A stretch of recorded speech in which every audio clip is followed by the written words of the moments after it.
Good morning विद्यार्थियों। कक्षा 12 में बायोटेक्नोलॉजी चल रही है। बायोटेक्नोलॉजी में हम उसको कंटिन्यू करेंगे। 1919 तक मैं आपको बता चुका हूँ कि बायोटेक्नोलॉजी शब्द का प्रयोग कार्ल एरेकी द्वारा किया गया था। अब देखिए हिस्ट्री को हम आगे बढ़ाते हैं। 1928 में अलेक्जेंडर फ्लेमिंग ने पेनिसिलिन की खोज की थी। किसने की थी? Alexander Fleming. इन्होंने इसकी खोज की थी पेनिसिलिन की। ठीक है, पेनिसिलिन की इन्होंने खोज की थी। क्लियर? तो पेनिसिलिन जो है वो एक वैक्सीन है। ठीक है, दवाई है। 1941 में 1941 में जेनेटिक इंजीनियरिंग शब्द का प्रयोग सबसे पहले किया गया था। जेनेटिक इंजीनियरिंग शब्द का प्रयोग प्रथम बार किसने किया था? प्रथम बार किया था जैक विलियमसन ने। किसने किया था? जैक विलियमसन ने। जैक विलियमसन, ठीक है, इन्होंने किया था। अपनी पुस्तक ड्रैगन आइलैंड में। ठीक है, इन्होंने एक पुस्तक लिखी थी जिसका नाम है ड्रैगन आइलैंड, और इस पुस्तक में इन्होंने 1941 में जेनेटिक इंजीनियरिंग यानी आनुवंशिकी अभियांत्रिकी शब्द का प्रयोग प्रथम बार जैक विलियमसन ने किया था। 1928 में अलेक्जेंडर फ्लेमिंग ने पेनिसिलिन की खोज की थी। इसके बाद 1953 में 1953 में वाटसन एंड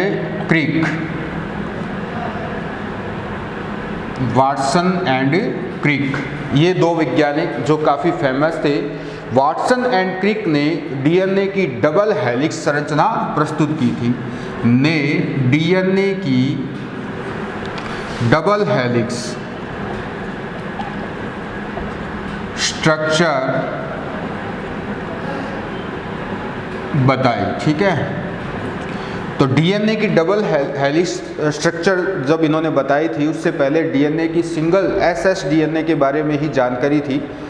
इसके बाद 1953 में वाटसन एंड क्रिक ने डीएसडीएनए के बारे में जानकारी दी थी और इसके रेप्लिकेशन के बारे में भी बताया था। रेप्लिकेशन जो हम पढ़ते हैं वो वाटसन एंड क्रिक इनका जो डीएनए है बी डीएनए के बारे में इन्होंने बताया था और डबल हेलिक्स संरचना बताई थी। तो वाटसन एंड क्रिक ने रेप्लिकेशन के बारे में भी बताया और साथ ही साथ डबल हेलिक्स संरचना डीएनए की इन्होंने बताई थी। इसके बाद 1970 में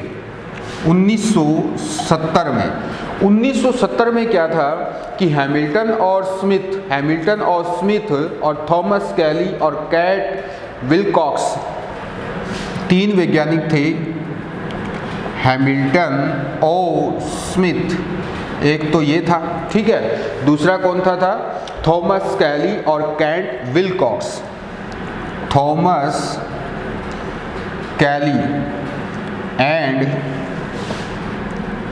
कैट विलकॉक्स, इन तीनों वैज्ञानिकों ने रेस्ट्रिक्शन एंडोन्यूक्लियस एंजाइम की खोज की थी। किसकी खोज की थी? रेस्ट्रिक्शन एंडोन्यूक्लियस एंजाइम की खोज की थी। देखिए इस एंजाइम का काम क्या होता है?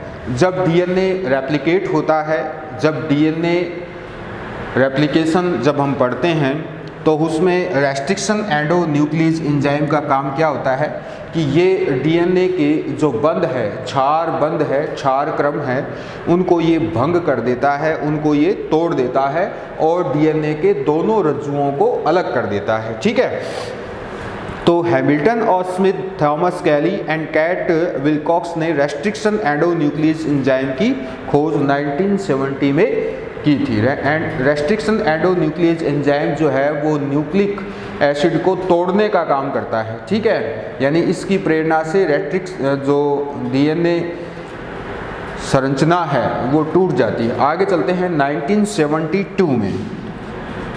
1972 में क्या हुआ? 1972 में पहली बार संपूर्ण जीन का संश्लेषण किया गया, ठीक है। कंप्लीट जीन सिंथेसिस, यानी हम ये कह सकते हैं कंप्लीट का मतलब है आर्टिफिशियल जीन, आर्टिफिशियल जीन, कृत्रिम जीन। कृत्रिम जीन का संश्लेषण प्रथम बार 1972 में किया गया था, ठीक है। इसको हम ईस्ट tRNA जीन भी कहते हैं। इसको हम क्या कहते हैं? ईस्ट tRNA जीन भी कहते हैं। तो इसकी जो इन विट्रो कंडीशन में इसको क्या किया गया? बनाया गया, यानी कि प्रयोगशाला में कृत्रिम रूप से कृत्रिम जीन का संश्लेषण किया गया। किसके द्वारा? डॉक्टर हरगोविंद खुराना द्वारा, ठीक है। डॉक्टर हरगोविंद खुराना द्वारा किया गया था, ठीक है। तो कृत्रिम जीन का संश्लेषण किसके द्वारा किया गया? डॉक्टर हरगोविंद खुराना द्वारा किया गया। एक बार जो हमने अभी देखे हैं उन पांचों को हम एक बार रिवाइज कर लेते हैं। देखिए 1919 में बायोटेक्नोलॉजी शब्द का प्रयोग प्रथम बार किसने किया था? कार्ल एरेकी ने किया था। इसके बाद 1928 में अलेक्जेंडर फ्लेमिंग द्वारा पेनिसिलिन की खोज की गई। 1941 में जेनेटिक इंजीनियरिंग शब्द का प्रयोग जैक विलियमसन ने अपनी पुस्तक ड्रैगन्स आइलैंड में किया था प्रथम बार। जेनेटिक इंजीनियरिंग का मतलब क्या है? आनुवांशिकी अभियांत्रिकी में हम क्या पढ़ते हैं? देखिए आनुवांशिकी अभियांत्रिकी में हम PCR पढ़ते हैं, पॉलीमरेज चेन रिएक्शन पढ़ते हैं, ठीक है। DNA फिंगरप्रिंटिंग इसके बारे में भी हम पढ़ते हैं, जीन थेरेपी के बारे में हम पढ़ते हैं। यानी जेनेटिक इंजीनियरिंग में जीनों के हेर फेर द्वारा मानव उपयोगी जो उत्पाद है उनका निर्माण किया जाता है, साथ ही साथ जातियों में सुधार किया जाता है, उन्नत किस्म की जातियों की उत्पत्ति की जा सकती है, और साथ ही साथ जो आनुवांशिकी रोग हैं उनको भी ठीक किया जाता है। आनुवांशिकी हेरफेर यानी कि जीनों में हेरफेर किया जाता है, या हम ये कह सकते हैं कि जीनों में इंजीनियरिंग के माध्यम से सुधार किया जाता है। तो जेनेटिक इंजीनियरिंग शब्द का प्रयोग जैक विलियमसन ने ड्रैगन आइलैंड में किया था। 1953 में वाटसन एंड क्रिक ने डीएनए की डबल हेलिक्स संरचना बताई थी। बीडीएनए के बारे में इन्होंने बताया था। डबल हेलिक्स संरचना द्विरज्जुकी डीएनए के बारे में बताया, जिसमें कि 2 स्ट्रैंड होते हैं, और इन दोनों वैज्ञानिकों ने ही डीएनए रेप्लिकेशन के बारे में भी बताया था। 1970 में हैमिल्टन और स्मिथ, थॉमस कैली और कैंट विलकॉक्स ने रेस्ट्रिक्शन एंडोन्यूक्लियस एंजाइम की खोज की। ये एंजाइम अपनी प्रेरणा से, यानी कि इस एंजाइम की प्रेरणा से डीएनए के दोनों रज्जुक अलग अलग हो जाते हैं, उसके 4 क्रम जो है वो टूट जाते हैं। 1972 में कंप्लीट जीन सिंथेसिस किया गया, यानी कि कृत्रिम जीन का संश्लेषण हरगोविंद खुराना द्वारा किया गया, जिसे हम आर्टिफिशियल जीन, कृत्रिम जीन भी कहते हैं, कंप्लीट जीन भी कहते हैं, संपूर्ण जीन भी कहते हैं, और ईस्ट tRNA जीन भी इसे कहा जाता है। ईस्ट से इसको ये इन्होंने क्या किया था? अलग किया था। तो और उसी के आधार पर इन्होंने कृत्रिम जीन का संश्लेषण किया। इसके बाद 1975 में चलते हैं आगे, 1973 में चलते हैं पहले, ठीक है।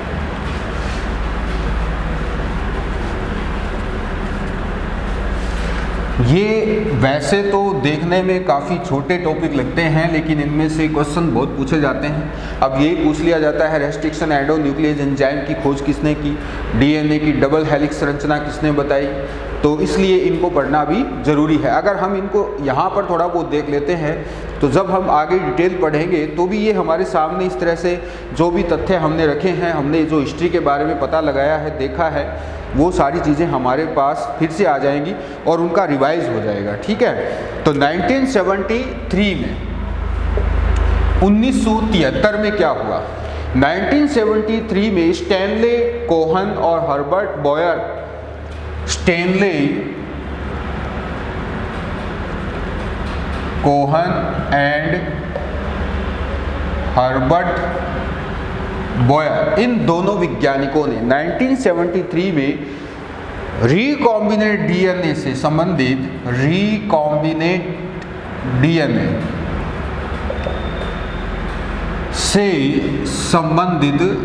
प्रयोग किए थे। ठीक है, इन दोनों वैज्ञानिकों ने रिकॉम्बिनेट डीएनए टेक्नोलॉजी जो है उससे संबंधित प्रयोग किए। आगे 1975 में जॉर्ज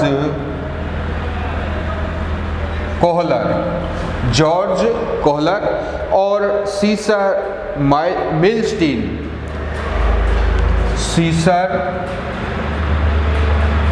मिलस्टीन, इन दोनों वैज्ञानिकों द्वारा क्या किया गया, इन्होंने 1975 में हाइब्रिडोमा टेक्निक द्वारा मोनोक्लोनल एंटीबॉडीज का उत्पादन किया। हाइब्रिडोमा टेक्निक द्वारा मोनोक्लोनल एंटीबॉडीज का निर्माण किया। ठीक है, यानी इन दोनों वैज्ञानिकों ने हाइब्रिडोमा टेक्निक द्वारा मोनोक्लोनल एंटीबॉडीज़ के बारे में आप सब जानते हैं कि ये प्रतिरक्षी होते हैं और शरीर में ये रोगों से लड़ने की क्षमता को बढ़ा देते हैं। अगर बॉडी में एंटीबॉडीज़ मौजूद हैं तो शरीर उन एंटीबॉडीज़ का उपयोग करता है रोगों से लड़ने में। तो मोनोक्लोनल एंटीबॉडीज़ का निर्माण किन्होंने किया, जॉर्ज कोहलर और सीसर मिलस्टीन ने। इसके बाद 1981 में प्रथम जीन संश्लेषण करने वाली मशीन बनी। ठीक है, पहली ऐसी मशीन कब बनी? 1981 में प्रथम जीन संश्लेषण करने वाली मशीन का निर्माण किया गया। आगे चलते हैं 1982 में इंसुलिन को यूएसए व यूके में मान्यता मिली। ठीक है, इंसुलिन का निर्माण किससे किया गया था? जेनेटिक इंजीनियरिंग के माध्यम से ही किया गया था। डायबिटीज़ के रोगियों को इंसुलिन का इंजेक्शन लगाया जाता है, तो उस इंसुलिन दवाई का निर्माण किसके माध्यम से किया गया? जेनेटिक इंजीनियरिंग के माध्यम से किया गया और उनको फिर यूएसए और यूके, यूनाइटेड किंगडम और यूनाइटेड स्टेट ऑफ अमेरिका में मान्यता दी गई थी। ठीक है, इसके बाद आगे चलते हैं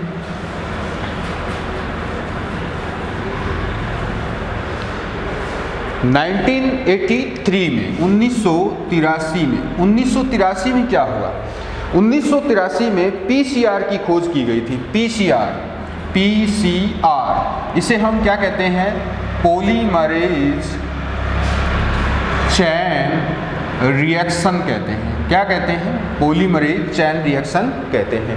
पहली बात तो ये, और इससे क्या किया जाता है? डीएनए का विस्तार किया जाता है। विस्तार से मतलब ये है कि जो संख्या है डीएनए अणुओं की या डीएनए खंडों की, उन संख्या को बढ़ाया जाता है। पीसीआर प्रथम कृत्रिम गुणसूत्र का निर्माण भी इसी दौरान हुआ था। तो पीसीआर की खोज का श्रेय किसे जाता है?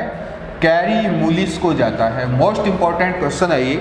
कैरी मुलिस ने किसकी खोज की थी? पीसीआर की खोज की थी। और इन्होंने ही किसकी खोज की? कृत्रिम गुणसूत्र की। कृत्रिम गुणसूत्र का निर्माण किन्होंने करवाया? किसने किया? कैरी मुलिस ने किया था। कृत्रिम गुणसूत्र जो है प्रयोगशाला में बनाया गया था कैरी मुलिस द्वारा।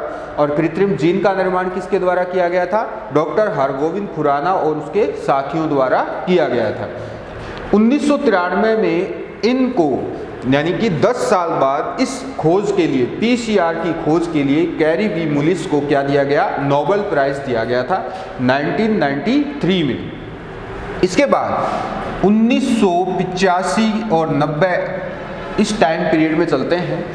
इस दौरान मोनोक्लोनल एंटीबॉडीज़ का उपचार किया गया। रोगों के उपचार और निदान में व्यापक प्रयोग किया गया। ठीक है, मोनोक्लोनल एंटीबॉडीज़ का क्या किया गया, व्यापक प्रयोग किया गया। किसके लिए, रोगों के निदान और उनके उपचार के लिए। ठीक है, तो देखिए 1985-90 में तो इनका उपयोग किया गया, लेकिन बनी कब थी ये, 1975 में बनी थी। मोनोक्लोनल एंटीबॉडीज़ का निर्माण 1975 में जॉर्ज कोलर और सीसर मिल्स्टीन द्वारा हाइब्रिडोमा टेक्निक द्वारा किया गया था, और इसका प्रयोग कब किया गया, 10 साल बाद। आगे देखें, मोस्ट इम्पोर्टेंट है 1986 में HGP, जिसे हम ह्यूमन जीनोम प्रोजेक्ट कहते हैं। क्या कहते हैं, ह्यूमन जीनोम प्रोजेक्ट कहते हैं।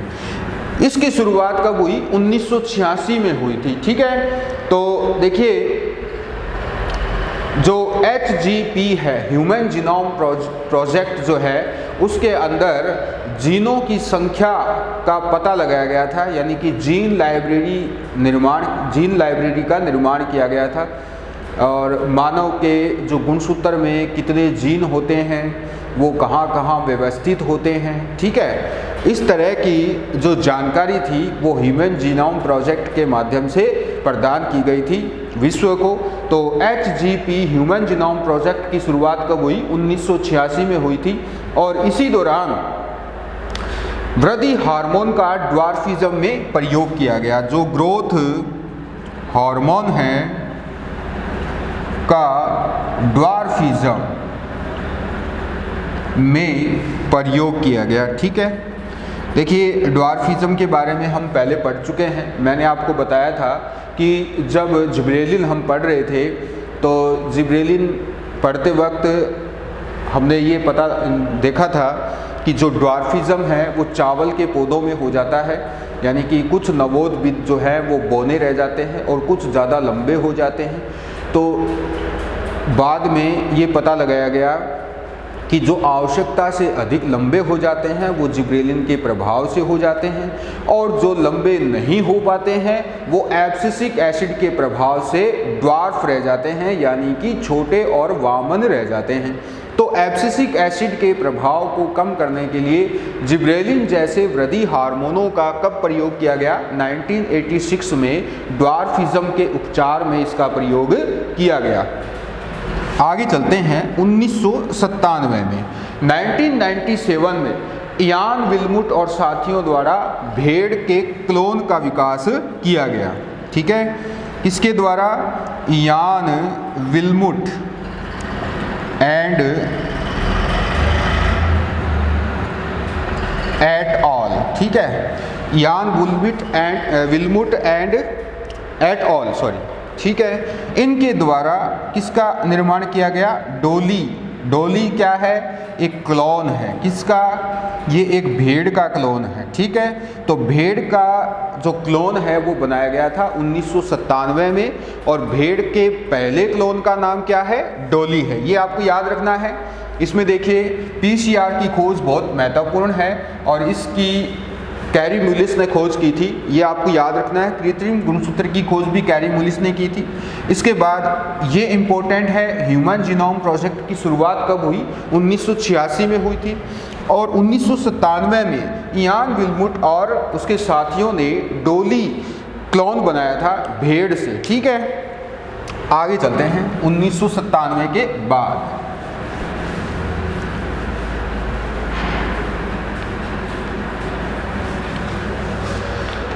1997 के बाद 2000 में, सन 2000 में, ठीक है, 2000 में क्या किया गया, देखिए advance cell technology company USA द्वारा ह्यूमन एम्ब्रियो का क्लोन बनाया गया।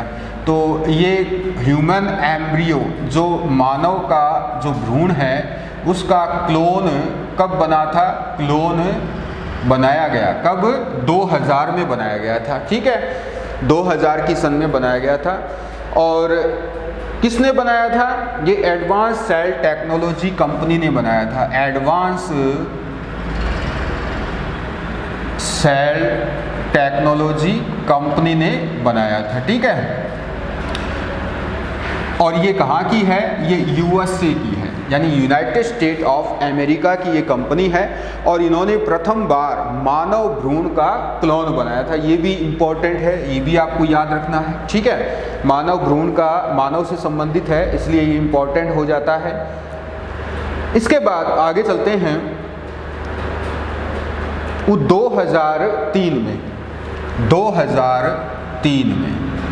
2003 में क्या हुआ। 2003 में ह्यूमन जीनोम का अनुक्रमण पूरा किया गया। ह्यूमन जीनोम का अनुक्रमण पूरा किया गया, ठीक है। यानी जो शुरुआत 1986 में हुई थी ह्यूमन जीनोम प्रोजेक्ट से कि मानव के गुणसूत्र में या मानव जीनोम में कितने जीन हैं, कहाँ कहाँ पर वो व्यवस्थित हैं, उसकी कंप्लीट इन्फॉर्मेशन तब से जब शुरुआत हुई थी 1986 से, तब से 17 साल बाद ह्यूमन जीनोम का अनुक्रमण पूरा किया गया। कब? 2003 में। 2010 में प्रथम कृत्रिम सेल का निर्माण किया गया, ठीक है। किसके द्वारा किया गया? जे क्रेग वेंटर इंस्टीट्यूट द्वारा किया गया था। प्रथम कृत्रिम सेल कब बनाई गई थी? कृत्रिम सेल बनाई गई, ठीक है। किसके द्वारा? जे क्रेग वेंटर इंस्टीट्यूट द्वारा, ठीक है, इसके द्वारा बनाई गई थी प्रथम कृत्रिम सेल बनाने से पहले देखिए बहुत सारे प्रयोग, बहुत सारी खोजें हुई थी। सबसे पहले जो कोशिका में उसके कोशिकांग हैं उनके बारे में पता लगाया गया। जैसे अब हम देखते हैं कि किसी भी कोशिका का मुख्य आधार स्तंभ क्या होता है, उसका न्यूक्लिक एसिड होता है जो कि उसके केंद्रक में होता है, ठीक है। तो इससे पहले सारी जानकारियां हम जुटा चुके थे। कोशिका के संबंध में केंद्रक की खोज हो गई थी, न्यूक्लिक एसिड की खोज हो गई थी, न्यूक्लिक एसिड में क्षार क्रमों की उसकी जानकारी हमें प्राप्त हो गई थी, ठीक है।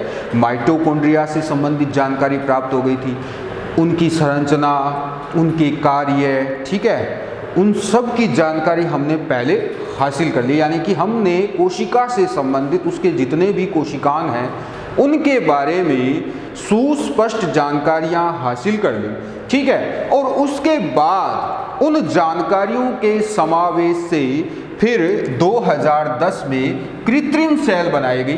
कृत्रिम सेल वैसे संभव नहीं है, क्योंकि हम इसको कब बना सकते हैं? हम इसको तभी बना सकते हैं जब हम कोशिका से संबंधित उनके सभी कोशिकाओं के बारे में जानकारी रखते हों, उनकी संरचना के बारे में जानकारी रखते हों, उनमें डीएनए किस तरह का है, डीएनए कौन सा कारगर रहता है, क्योंकि डीएनए अलग अलग होता है कोशिकाओं में।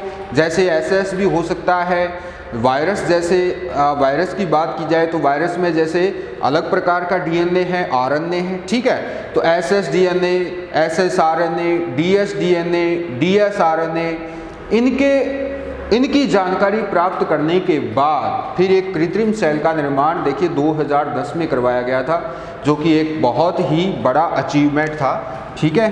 2010 में प्रथम कृत्रिम सेल बनाई गई।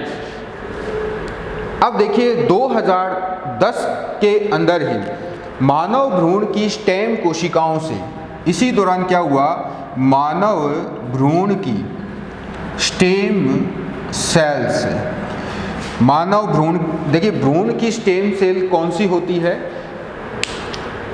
भ्रूण की स्टेम सेल वो होती है, स्टेम सेल का मतलब ये है कि ये कोशिकाएं विभाजनशील होती हैं, ठीक है, और वो क्षतिपूर्ति करने का काम करती हैं। यानी कि जो कोशिकाएं डैमेज हो चुकी हैं या कोशिकाओं की संख्या घट चुकी है उस संबंधित कोशिकांग में, तो भ्रूण की ये स्टेम कोशिकाओं में इस तरह की क्षमता होती है कि वो नई कोशिकाओं का निर्माण कर सकती है, ठीक है। तो उन नई कोशिकाओं के निर्माण से उस क्षतिपूर्ति को पूरा किया जाता है। तो घाव भरने में ये स्टेम कोशिकाएं कारगर होती है। तो मानव भ्रूण की स्टेम कोशिकाओं का क्या किया गया, स्पाइनल कॉर्ड की चोट में प्रथम बार प्रयोग किया गया। किसकी चोट में? स्पाइनल कॉर्ड की चोट में प्रथम बार क्लिनिकल ट्रायल किया गया, इसका क्लिनिकल ट्रायल किया गया था, ठीक है। यानी इसको आजमाया गया था कि क्या वास्तव में भ्रूण की स्टेम कोशिकाएं घाव भरने में सक्षम है या नहीं है, और इसकी जानकारी लेने के लिए ही इस तरह का क्लिनिकल ट्रायल किया गया था। आगे चलते हैं 2015 में। 2015 में क्या हुआ, प्रथम बार ल्यूकेमिया के उपचार में जीन थेरेपी का प्रयोग किया गया था। ल्यूकेमिया के उपचार में जीन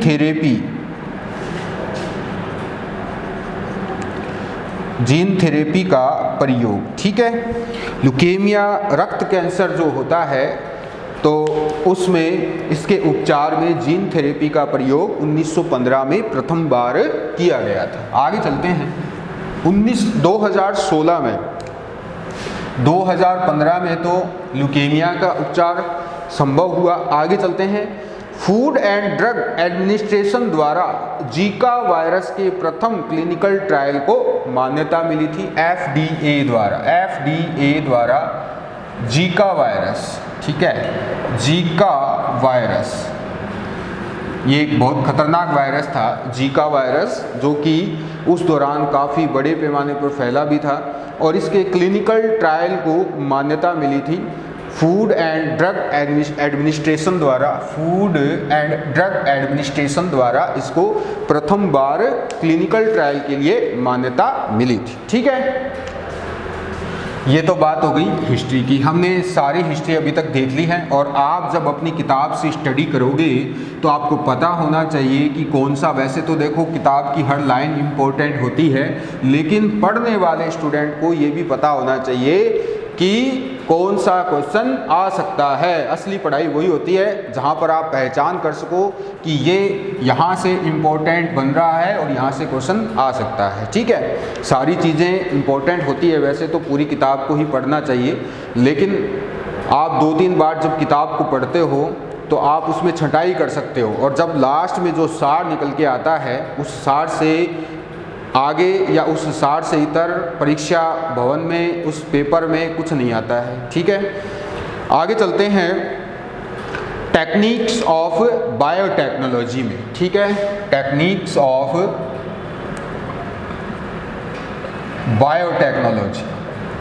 बायोटेक्नोलॉजी की तकनीक क्या है। देखिए, पहले हम इसकी कुछ टेक्निक जानने से पहले मैं आपको बता दूं कि देखिए, टेक्निक में प्लांट टिश्यू कल्चर हम पढ़ सकते हैं, ठीक है। प्लांट टिश्यू कल्चर में क्या होता है, पादप उत्तक का संवर्धन किया जाता है, यानी पादप की किसी भी अंग की एक कोशिका से उस अंग का निर्माण किया जाता है, या उत्तक तंत्र का निर्माण किया जाता है। यही बात एनिमल में लागू होती है, एनिमल टिश्यू कल्चर में लागू है। वहाँ पर जंतु की किसी कोशिका का इस तरह से संवर्धन इन विट्रो क्या किया जाता है, पोलिनेशन किया जाता है। इसके बाद प्लांट जेनेटिक इंजीनियरिंग,